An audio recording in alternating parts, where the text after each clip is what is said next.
আসসালামু আলাইকুম ভাই ও বোনেরা। আমি হালকা একটা রেসিপি করতেছি। মুরগের গিলা কলজা সাম্বা সুম্বা ঠ্যাং ডোয়া দিই বাজি করে এগুলো দুগা আলু দিই সুন্দর করে রান্না করুন।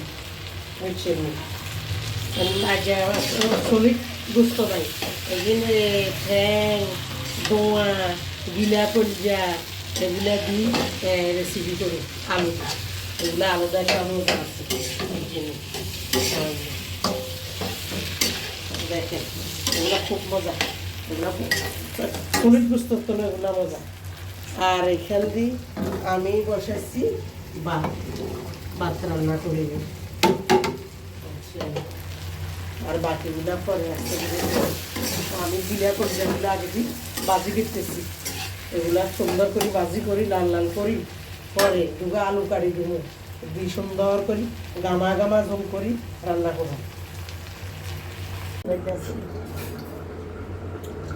এইবারই আমার ইয়া করতেছি এখন করতেছি আমি গিলা কলজা দিই আলু দিই আমার রান্না হয়ে গেছে খুব সুন্দর হয়েছে একদম গামা গামা করি রান্না করছি গিলা কলজা দিই। আসসালামু আলাইকুম। আজ